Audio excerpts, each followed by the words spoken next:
یہ ہے کہ نبی رحمت صلی اللہ علیہ وآلہ وسلم جو آیات جبرائیل امین لے کر آتے حضور نے بھی خود بھی یاد فرماتے اور اپنے صحابہ کو بھی اس کی ترغیب دیتے کہ تم بھی یاد کرو اس قرآن کو۔ اگر قرآن جو رسول اللہ پر نازل ہوا تھا وہ یہ نہیں ہے تو پھر ہر علاقے ہر ملک میں الگ قرآن ہوتا۔ اگر اس میں رد و بدل ہوتی تو قرآن پاک جو صحابہ کے زمانے میں سب سے زیادہ محفوظ کرنے والا بڑا ذریعہ تھا وہ قرآن کو حفظ کرنا تھا۔ صحابہ کرام جو نمازیں ہوتی ہیں بالخصوص فجر کی نماز اس میں لمبا تو زیادہ قرآن پڑھتے تھے، لمبی سورتیں پڑھتے تھے۔ تو پھر یہ ہوتا کہ حضور کے دور میں ہی صحابہ کرام کوئی اور حفظ اس کی ترتیب اور ہوتی، کسی اور طرح میں حفظ کیتے ہوگا، کسی اور طرح طرح کیتے ہوگا۔ تو جتنے بھی حافظ قرآن اس وقت تھے یا آج ہے سب نے ایک ہی قرآن زبانی یاد کیا ہے، کسی کا الگ نہیں ہے۔ ترجمے چلو مرضی کے کرے لیکن قرآن کی عربی عبارت وہی ہے جو رسول اللہ صلی اللہ علیہ وسلم کے زمانے سے چلی آ رہی ہے۔ تو یہ بھی ان کا اعتراض جھوٹا ہوا۔ اگر وہ سچے ہوتے تو پھر ہر حافظ قرآن کا الگ حفظ ہوتا، اس کی ترتیب الگ ہوتی۔ تو جب پوری دنیا میں ایک ہی قرآن ہے اور ایک ہی انداز میں اسے طریقے سے حفظ کیا جاتا ہے تو یہ بھی منکرین کا اعتراض جھوٹا ہوا، ورنہ قرآن الگ الگ ہوتے سب کے۔ تو اس میں اس وقت بھی رد و بدل کرنے کی کفار مکہ نے بھی یہ کوشش کی اور آج بھی جو منکرین قرآن ہے وہ کوشش کرتے رہتے ہیں، لیکن اس کی حفاظت کا ذمہ اللہ نے دیا ہے۔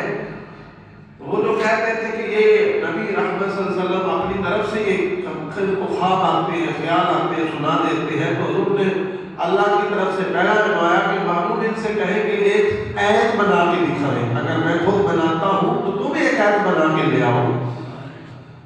وہاں تو بڑے بڑے عربی دان، عربی زبان پر مہارت رکھنے والے، اپنے اپنے اوپر فخر کرنے والے، قبول عربی زبان پر عرب ملک ہے، تو اللہ کی طرف سے پیغام محبوب ان سے کہو کہ ایک سورت چھوٹی سی بنا کے لے آؤ۔ اِنَّا أَعْطَيْنَاكَ الْكَوْثَرَ فَصَلِّ لِرَبِّكَ وَانْحَرْ إِنَّ شَانِئَكَ هُوَ الْأَبْتَرُ۔ یہ قرآن کی سب سے چھوٹی سورت ہے، تو اللہ نے فرمایا محبوب ان سے کہو ایک سورت بنا کے لائے۔ سارے بیٹھے کوشش کی لیکن ایک سورت بھی بنا سکے، ایک آیت بھی بنا سکے نہیں ہے۔ اس لیے بڑے بڑے عربی دان ابو رکھنے والے عربی پر وہ ایک سورت جب نہ بنا سکے تو پھر اس سے پتہ چلتا ہے یہ کلام کسی انسان کا نہیں بلکہ خدا کا کلام ہے، اللہ کا کلام ہے۔ اور حضور نے اس حوالے سے بات کتابیں ہم پڑھتے ہیں لیکن اس کا ہمیں ثواب نہیں ملتا ہے، مطالعہ میں علم میں اضافہ ہوتا ہے، لیکن قرآن ایک ایسی کتاب ہے رب نے فرمایا کہ ایک حرف پڑھو گے تو 10 نیکیاں، الف 10 نیکیاں۔ یعنی بات بتانے کا مقصد کہ اس کو پڑھو گے، زیارت کرو گے تو اس کا بھی ثواب ہے کہ یہ رب کا کلام ہے۔ رب کون ہے؟ جس نے سارا جہان بنایا، جس نے ہر چیز کو پیدا کیا اور پھر دنیا کو اتنی شانیں دی، نعمتیں دی، عزتیں دی، اس رب کا کلام ہے۔ اس کلام کا بھی بلند شان ہے، اس کو پڑھو گے تو پھر بھی ثواب، اس کی زیارت کرو گے تو پھر بھی ثواب، تو پھر سمجھ کے پڑھو گے تو پھر تو اور ہی اعلیٰ کام ہے۔ تو برادران اسلام جو ناظرہ پڑھتا ہے اللہ تعالیٰ اس کی بھی بخشش فرما دیتا ہے۔ حفظ قرآن کی شان آپ نے سنی ہوئی ہے کہ جو ایک